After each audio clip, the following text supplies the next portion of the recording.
এখানে একত্রিত হয়ে পড়েছি। টুকুন সোনা, রবি সোনা, সৌভিক বাবা, আমরা তিনজন যাচ্ছি। এখান থেকে যাব অরুণাচলের পথে।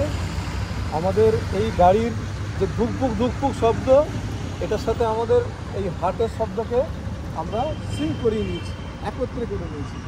এবার উজান বাইব, আমরা গাড়িতে উজান বাইব, হাওয়ার সাথে কথা বলবো, আর বাইকের ইঞ্জিনের শব্দ আর আমাদের হৃদয়ের শব্দ একত্রিত হবে। আমরা আজকে যাচ্ছি 5ই নভেম্বর অরুণাচলের পথে। আচ্ছা, আমি নিচ্ছি, দাঁড়াও, তোমাকে ছাড়বো কেন? ঠিক আছে, ওকে, সবাই ভালোভাবে সুস্থভাবে আমরা ফিরবো এই কামনা করে আমরা একে অপরের সাথে হয়ে থাকবো, এই বলে আমরা আমাদের জার্নি স্টার্ট করি। হ্যাঁ, আর মহাদেবের নাম নিতে হবে। হর হর মহাদেব।